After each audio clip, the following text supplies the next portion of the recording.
bâtiments, ce sont des maisons qui ont été construites essentiellement avant 1950. Là, ils ont élargi l'inventaire jusqu'aux maisons Boomtown, mais c'est quand même 700 maisons qui sont habitées par 700 familles, souvent de génération en génération. Il y a un monsieur dernièrement qui me parlait, il y a 80 ans, il a toujours habité dans cette maison-là, et soudainement, on lui dit, bon, ben, monsieur, vous ne pouvez plus habiter dans votre maison parce que vous devez vous mettre un toit de tôle à 80 000 $. Donc, le problème, c'est le statut de ces maisons de l'inventaire-là. Donc, qu'est-ce qu'on devrait faire avec ces maisons de l'inventaire qui n'ont pas de statut, ce ne sont pas des biens classés?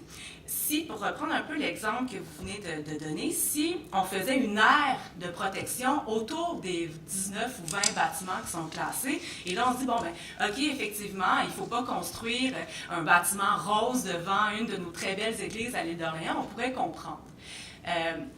Donc, si c'est ce genre de choses-là auquel vous faisiez, mais dans ces cas-là, ça serait de revoir complètement le site patrimonial puis le plan de conservation. Mais c'est sûr qu'il y a un problème avec le statut des maisons de l'inventaire, qui est un statut qui a été inventé là, de toutes pièces. Mais là, ce sont des questions que je vous pose parce que vous avez dit d'entrée de jeu que vous êtes persuadé que ce qui s'est passé à Lille va se répercuter dans le Vieux-Québec. Alors, on peut donner l'impression d'insister sur les problèmes de l'île, mais c'est à la lumière de ces problèmes-là que vous faites votre lecture du plan de conservation du Vieux-Québec. Une dernière question, vous souhaitez que les argents soient consacrés à de véritables restaurations. À quoi vous faites allusion? Je vous explique. Qui serait applicable, évidemment, dans le cas du Vieux-Québec. J'imagine que... Oui, OK. Bon, ce qu'on a réalisé pour l'île d'Orléans, c'est que il y avait cette obligation de restauration des bâtiments, des maisons de l'inventaire. Et là, on fait un peu n'importe quoi. On oblige des toitures de tôle, mais on ne se soucie pas, dans le fond, de comment on va venir installer ces toitures de tôle-là. On autorise des pellicules autocollantes, là, donc parfois je dis qu'on vient coller des toits sur des maisons de l'inventaire. Donc on ne pense pas que c'est vraiment une vraie restauration. Mais d'un autre côté, il y a des bâtiments qui sont détruits. Dernièrement, à la fin de l'hiver, il y a plein de granges qui ont été détruites à l'île d'Orléans, qui se sont effondrées. Donc, il y aurait probablement un moyen, dans le fond, de travailler plus pour protéger pour vraiment protéger le patrimoine, puis pour éviter que les bâtiments s'effondrent. Donc, mettre l'argent là-dedans au lieu de mettre l'argent sur l'exigence des toitures de tôle pour que les maisons de l'île d'Orléans soient toutes recouvertes de tôle. Donc, je pense qu'il y a vraiment un travail qui pourrait être fait sur la base d'un inventaire, d'un vrai inventaire, puis de vérifier le patrimoine de l'île pour éviter qu'il tombe. Mais entre-temps, il faudrait permettre aux résidents de pouvoir entretenir leur maison. Si le toit, on prend encore une fois, le toit en barreau d'asphalte, mais ça fait 70 ans que ce toit-là est en barreau d'asphalte. Lui permettre encore une autre vie de 20 ans en barreau d'asphalte, ça ne va pas venir nuire au patrimoine. Bien sûr, pour protéger. Merci. Donc, Claudine avait une question rapidement. Oui, je voudrais également vous remercier, votre regroupement, pour le mémoire, parce que je pense que vous nous donnez des échos qui sont très pertinents pour notre réflexion sur le plan de conservation pour le Vieux-Québec. J'ai une question au sujet des autorisations et de la recommandation que vous faites à l'effet que le ministère devrait accompagner de manière plus, et ce sont mes mots et je ne veux pas vous citer indûment, mais de manière plus constructive, sans jeu de mots encore une fois. Et je me suis demandé s'il y a un moment dans le projet qu'on a de changer un toit ou une autre transformation quelconque, est-ce qu'il y a un moment qui serait plus idéal pour que le ministère vienne parler ou soit mis au courant du projet qui bénéficierait les résidents, le patrimoine aussi? De ce qu'on avait réfléchi là, parce que c'est vraiment un problème, essai-erreur et avec des exigences qui arrivent en toute dernière, après 2, 3, 4, 5 plans, puis souvent pour des pacotilles, là, pour construire une galerie derrière, ou pour, c'est pas nécessairement fondamental. Pour les nouvelles constructions aussi, c'est un casse-tête. Donc nous, ce qu'on se disait, au lieu de, parce que le ministère de la Culture, ce qu'il dit à l'heure actuelle, c'est « Ah, moi, je peux pas vous aider, je peux pas vous donner d'avis. Donc, donnez-nous présentez-nous votre projet, puis on vous dira ce qui n'est pas correct. » C'est un peu ça qui est... Mais au lieu d'avoir cette attitude-là, pourquoi dire « OK, bon, ben vous présentez votre projet, le ministère, puis on utilise vraiment le plan de conservation. Le ministère de la Culture vous dit, bien, voici les orientations qui s'appliquent à vous. Donc, présentez-nous un projet dans le cadre de ces orientations-là, avec favorisé, privilégié. Ensuite, il pourrait y avoir un argument, il peut y avoir une discussion sur la base des orientations, parce qu'à l'heure actuelle, les discussions ne sont pas sur la base des orientations, sont sur la base de nous, au ministère, c'est ce qu'on veut avoir, mais qui est jamais modifié, qui est jamais motivé, pardon. Les exigences du ministère ne sont jamais motivées sur la base des orientations. Donc, on veut que ça soit blanc. Oui, mais pourquoi? Puis en vertu de quelle orientation? Donc, il pourrait y avoir un processus beaucoup plus systématique qui, sans être un règlement, des normes réglementaires, pourrait au moins être beaucoup plus constructif, puis on connaîtrait le comportement à adopter. Parce que pour l'instant, on se présente devant le ministère, puis on ne sait pas. Les règles ne sont pas claires. C'est pas clair, puis on ne sait jamais qu'est-ce qu'on n'a pas fait de pas correct. Puis souvent, on utilise des termes « c'est trop gros »,« c'est pas assez gros »,« c'est trop petit ». Donc, on est tout le temps dans le « c'est trop clair »,« trop foncé »,« pas assez foncé ». Puis dans le menu détail, et aussi, si le ministère de la Culture pouvait un peu lâcher, c'est pas grave s'ils n'ont pas leur mot à dire sur la couleur, on utilise tout le temps cette image-là, mais sur la couleur d'une poignée de porte d'une maison 1990 en cour arrière que personne ne voit, c'est pas grave si le ministère ne donne pas son avis sur cette question-là. Donc, il y aurait vraiment un moyen, dans le fond, d'alléger le processus, de le systématiser, puis de travailler, puis mettons, l'idéal, si on pouvait vraiment profiter d'expertise au ministère de la Culture, où est-ce qu'il pourrait vraiment nous aider quand on a un problème, il y a un problème. Vous savez, quand on fait des travaux de rénovation, il y a tout le temps des surprises. Mais quand il y arrive des surprises, est-ce que quelqu'un peut nous aider au lieu de nous taper un peu sur la tête? Donc, J'ajouterais peut-être, si vous permettez. Non? Oui, ça va être très court. Merci. Puisqu'on a identifié dans certains cas des problèmes qui sont communs, à tous les citoyens, on se dit que ce serait important qu'avec le ministère, on arrive rapidement à trouver une solution à ces problèmes communs. Donc, libérer par la suite, finalement, du temps, de l'expertise des fonctionnaires, puis s'adresser aux problèmes qui sont plus particuliers. Alors que là, à chaque fois, c'est le citoyen qui a le fardeau et ça recommence à chaque fois, donc c'est très lourd. Merci beaucoup. merci à vous.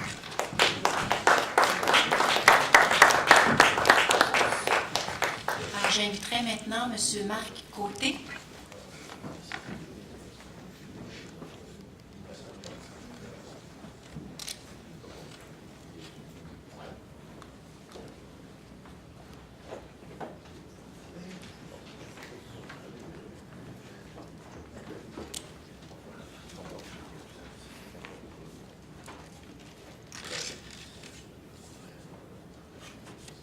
Bonjour. Bonjour. Alors, Marc Côté, résident du Vieux-Québec depuis 32 ans avec ma conjointe. On est sur Saint-Angèle, donc au cœur du Vieux-Québec. J'interviens à titre de résident seulement. Je suis membre de différents organismes et comités, mais je prends parole personnellement. Alors, ce que j'ai le goût de dire, c'est que le travail, comme j'avais déjà dit lors de la séance d'information, m'apparaissait à première vue très bien fait. Je garde ma perception, même si j'ai focusé sur une section qui est la section pour toute nouvelle construction. Donc, mes propos vont être très autour de cette préoccupation-là. Je n'ai pas ni le temps ni l'expertise, parce que je n'ai pas de formation comme certains d'entre vous ou certaines personnes dans la salle pour me prononcer sur un point de vue très technique. Je dirais qu'en premier lieu, ce que j'ai appris dans les derniers mois, environ 6 mois, c'est que j'ai 4 principaux intervenants qui sont au même palier. La Ville de Québec, que tout le monde le sait, qui est au niveau décisionnel. La Commission d'urbanisme, qui, elle, émet un avis sur un projet de construction. Le ministère de la Culture et des Communications, dont le pouvoir a été délégué à la Ville, comme on a appris à la dernière rencontre. Et dans une moindre mesure, j'ai découvert que Parc Canada est associé parfois à certains projets pour émettre des commentaires, des préoccupations, si le projet venait à mettre en doute l'appellation de ville du patrimoine mondial que l'UNESCO lui a octroyé. Mais c'est seulement un avis. Aucun pouvoir. À la fin, la ville fait ce qu'elle veut. On me le dit très clairement. Là. On peut émettre un rapport au bout de 5 ans, dire on prend des mauvaises tangentes, etc., mais Parc Canada n'a aucun pouvoir d'intervention et ils ont été désignés, c'est ce que j'ai découvert, comme les représentants de l'UNESCO. Je me suis fait promener un petit peu entre Québec, Montréal, etc., Ottawa, mais pour en venir à parler à quelqu'un à Québec. Les 3-4 dernières années ont démontré que les citoyens doivent aller jusqu'au référendum pour obtenir des projets respectant le zonage municipal en termes de hauteur ou nombre d'unités de logement. Je n'ai qu'à citer, pour ceux qui ont suivi un petit peu l'actualité sans rappeler par cœur, l'îlot Irving, près de la station de pompiers, près dans Saint-Jean-Baptiste, l'îlot Esso sur le coin de quartier René-Lévesque, la maison Béthanie dans le Vieux-Québec. Le ministère avait auparavant un rôle de chien de garde qui, subjectivement, selon un certain nombre de personnes autour de moi, pour avoir discuté avec mes collègues la première fois, là, qui sont les voisins, elle l'a abdiqué, le ministère a abdiqué en déléguant en 2017 ses responsabilités et pouvoirs à la ville, sans cadre d'exigence formel, clair, écrit, disponible, public. Le futur cadre de référence, même si très bien préparé de mon humble avis de néophyte, pour l'avoir analysé, a un contenu pertinent, mais qui n'a aucun effet coercitif, vu qu'il utilise des énoncés avec des verbes, et c'est littéralement les 2 verbes qui reviennent le plus, puis là, ça va peut-être faire rire les gens de l'île d'Orléans, parce qu'on n'est pas dans le même contexte. C'est ça que je réalise à vous écouter. Je peux comprendre votre préoccupation, mais nous, c'est très différent. On est accompagné en général, si on prend le temps d'être respectueux, demander des avis, la ville nous aide par rapport à nos projets, quels qu'ils soient. En 32 ans, on a eu plusieurs, puis je n'irai pas critiquer. Certaines personnes vont dire « Ah, ils sont très exigeants, très tatillonneux », mais il y a toujours une place à la discussion selon l'envergure du projet qu'on veut y donner. Alors, les verbes utilisés sont privilégiés et favorisés pour toujours la section « Toute nouvelle construction ». Ça couvre les articles 153 à 174 dans la section que je viens de parler, nouvelle construction. Et moi, ce que je veux soumettre, c'est un exemple que ça ne peut pas marcher à première vue. Un nouveau projet de construction chemine depuis plus d'1 an à la Ville de Québec, pour le Vieux-Québec. Il concerne entre 40 et 50 unités de condos qui sera, s'il se range jusqu'à la fin, puis je n'ai aucun problème. Nous, tous les résidents, sauf exception, on n'a aucun problème à ce qu'il y ait une construction qui respecte le zonage. Donc, on n'est pas contre tout projet de construction. On ne peut pas être contre la densification. Il s'agit d'une demande pourtant de dérogation au zonage qui est actuellement de 13 mètres pour le secteur concerné. On parle de la zone 18. La zone du Vieux-Québec est toute divisée en plein de petites zones avec des numéros. Alors, je vous dis, quand c'est la première fois qu'on joue là-dedans comme résident, ça a beau faire 30 ans qu'on reste là, il y a beaucoup de choses à apprendre. Et cette demande de dérogation-là s'appuie principalement au-delà du fait que ça fait plus d'1 siècle que l'espace n'est plus occupé par un bâtiment des Frères des Écoles chrétiennes. Bon, il y a dû y avoir toutes sortes de bonnes et de mauvaises raisons qui fait qu'on n'a pas bougé auparavant. C'est occupé depuis près d'1 siècle par un espace de stationnement. Mais on se base principalement sur l'entourage. Il est entouré de 4 rues. Et ces 4 rues-là, 3 rues ont seulement des résidences entre 2 et 4 étages. 2, 3 et 4, qui sont tous en 13 mètres et moins. Sauf la 4e rue, qui par hasard, sur le côté arrière des bâtiments, c'est la rue McWilliam, et le côté avant, c'est la rue Saint-Jean, qui, quand on se met à fouiller, on découvre, zonage de 16 mètres pour la hauteur. Donc, on n'est plus dans les mêmes références. Bon, je peux comprendre que d'un point de vue d'urbanisme et d'architecture, qu'on puisse regarder l'environnement. Vos critères ou vos énoncés, vos orientations sont assez claire, assez intéressante, mais ça donne l'impression que la ville, elle, regarde un seul, le promoteur, mais là, il a passé plusieurs fois toutes les étapes parce qu'il recommence, on dit toujours c'est trop haut, en gros, et il recommence, mais il s'essaye toujours d'avoir plus haut, le maximum de rentabilité. Puis si je me mets 5 minutes à la place d'un promoteur, je penserais peut-être la même chose. Mais curieusement, les 3 autres projets ont tous été, finalement, ils n'ont pas passé en référendum. Puis pourtant, les promoteurs ont tous construit, puis je pense pas qu'ils étaient en construction pour perdre de l'argent. En passant, on découvre que le ministère nous a aidé, les résidents du Vieux-Québec, avec la ville pour faire des travaux. On l'apprécie parce que les exigences étant élevées, là, quand on est rendu à construire des galeries à 120 000 j'ai presque fait rire de moi par mon entourage. Ils ont dit, donc tu construis-tu un chalet en arrière de votre propriété, tellement que c'est coûteux, mais il y a eu de la bonne volonté de part et d'autre, qu'on a réussi à s'entendre. Alors, sauf sur 16 bâtiments qui entourent ce stationnement-là, un seul ne respecte pas le zonage que je ne sais pas quand il a été établi de 16 mètres pour la rue Saint-Jean. Les 3 autres rues, il n'y a aucun problème. Celui-là, lui, il dépasse.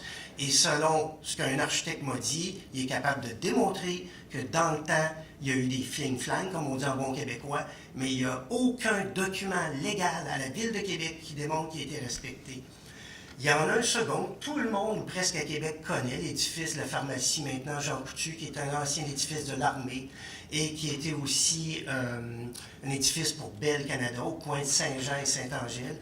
Et cet édifice-là, lui, respecte le 16 mètres. C'est le seul avec l'autre île, je dirais un peu non conforme, qui est au-delà du 13 mètres. Et on s'appuie pour nous faire une demande de dérogation. On était très clair, on est plus de 50 citoyens qui avons exprimé la dernière fois lors d'un conseil de quartier qu'on est complètement contre ce projet-là, après avoir accepté une présentation puis toutes sortes d'argumentaires. Et on va devoir, peut-être, je ne le souhaite pas, mais se battre jusqu'à la fin parce qu'on est littéralement des individus qui se battent contre des machines promoteurs avec architectes. Puis on comprend, eux autres, ils sont là pour un motif. Ils s'essayent de rentabiliser, c'est correct ça aussi, mais la Ville doit nous aider. Les affaires culturelles aussi, mais là, moins présent. On oublie Parc Canada, puis la commission d'urbanisme qui émet un seul avis, qu'on n'a même pas la possibilité de connaître avant que le projet soit finalement accepté. C'est après coup qu'on l'apprend. Alors, je finirai en résumant en disant que plusieurs des articles proposés ne sont pas respectés par le projet, dont j'ai juste pris le 154, le 160, le 161, le 163 et le 165, qui visent principalement le volume. Exemple, là, c'est un autre terrain qui a 3 lots. On va faire un seul bâtiment. Comme un de nos voisins a eu la belle image, il dit c'est l'impression qu'on plante un paquebot dans le Vieux-Québec. Comme quand on descend la côte de la montagne, qu'on arrive avec ces paquebots-là de 12 étages sur le fleuve. Et l'autre volet, c'est la hauteur. Vous êtes très clair dans votre document, mais on n'a pas l'impression que ça va être pris en considération. Puis là, on se dit, mais coudonc, la Ville va-tu pouvoir faire avec le promoteur ce qu'elle veut? Elle ne semble pas là pour défendre ses principes, ses orientations-là. Alors, ma recommandation, c'est de modifier les verbes clés de chaque énoncé qui, vous jugeriez pertinent, dont la hauteur, le volume, etc., pour leur donner plus de force, plus de respect, ou exiger que certaines conditions spécifiques et importantes, genre la hauteur, soient respectées. Sinon, on va rouvrir la porte, comme ça a été dit par d'autres auparavant, et on est beaucoup à le dire, des architectes me le disent, des urbanistes me le disent, des gens à l'intérieur de la Ville de Québec, des gens à l'extérieur de la structure municipale me disent, de plus en plus, on ouvre la porte à l'avantage des promoteurs. Oui, c'est des rentrées d'argent pour la Ville en termes de taxes, on ne peut pas être contre ça. Ça permet de développer d'autres bons projets, mais pas au détriment des résidents et des touristes. Surtout quand on sait qu'ils peuvent aller chercher jusqu'à 60 000 $ par subvention pour chaque unité de logement. Ça, il n'y a jamais grand monde qui le sait, parce que quand les projets sont présentés, ils ne sont pas obligés de nous dire qu'ils ont l'intention de déposer une demande de subvention. Alors, on se sent petit puis faible face à des grosses machines comme ça, puis c'est ce que j'avais le goût de vous exprimer. Excellent. Merci beaucoup de votre témoignage et de cette expérience-là de militantisme pour préserver le Vieux-Québec. Merci. Moi, je veux juste apporter un petit point d'information. Oui. Le ministère de la Culture ne disparaît pas pour autant, malgré le transfert de responsabilité, puisque les nouvelles constructions, les agrandissements devront toujours passer par devront obtenir une autorisation du ministère. Une autorisation. Oui. Bon. Et là, ce qu'on peut juste prier, littéralement, sans aller à Saint-Anne, c'est que votre cadre de référence, qui apparaît quand même assez très bien articulé, pourrait déjà servir de balise. Mais on ne sait pas. On fait des téléphones à gauche et à droite, personne ne veut parler. C'est comme si tant que le projet n'est pas rendu à la dernière étape, il n'est pas public. Donc, on joue comme au chat à la souris, à cachette, et puis c'est pas facile.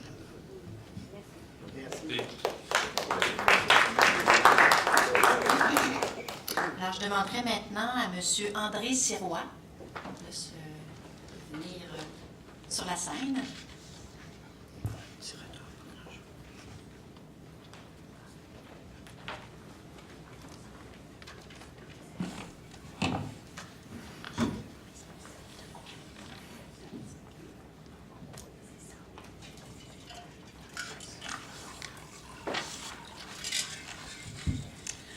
Bonjour, je m'appelle André Sirois, je m'occupe de patrimoine depuis très longtemps.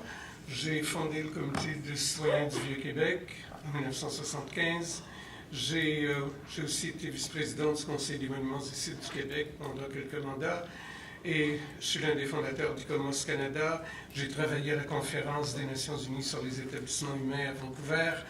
Et puis, lorsque le Vieux-Québec a été inscrit à la liste du patrimoine mondial, Le Soleil a écrit en éditorial que c'était en grande partie grâce au travail de 3 ou 4 personnes, dont j'étais, que Québec avait cet honneur-là. Je suis bien content parce que c'est tout ce que j'ai jamais obtenu comme récompense. Ni la Ville ni les affaires culturelles ne m'ont invité aux célébrations quand ça s'est fait. Et depuis ce temps-là, depuis 40 ans, je n'ai jamais été invité à quoi que ce soit. J'ai travaillé à d'autres organismes de préservation du patrimoine à l'étranger qui m'invitent encore à leurs activités et à leurs réceptions à Québec. Malgré tout le travail que j'ai fait, on ne m'a jamais envoyé une carte d'invitation, pas une fois. Même quand on savait que je ne viendrais pas, j'étais à l'étranger, je ne serais pas venu, mais ça m'aurait fait plaisir. J'ai lu le projet avec beaucoup d'intérêt, mais ça m'a beaucoup inquiété. Et puis, à un moment donné, j'ai décidé de mettre ça de côté et de vous parler aussi de quelques idées que je transporte depuis longtemps, des idées au sujet du Vieux-Québec qui ne sont pas encore réalisées, mais qui pourraient peut-être être utiles. Mais je vais commencer par le projet. D'abord, j'ai été très désagréablement surpris de voir qu'on ne parlait pas des citoyens là-dedans. On mentionne le mot citoyen exactement 6 fois, et ça comprend même la liste de bibliographie. C'est dire que c'est très mince. Je pense, et vous allez voir, je procède très rapidement parce que j'avais beaucoup de choses à dire à ce sujet-là. Je pense qu'il manque vraiment une deuxième partie à votre document. C'est qu'il faudrait, à un moment donné, prévoir des discussions avec les résidents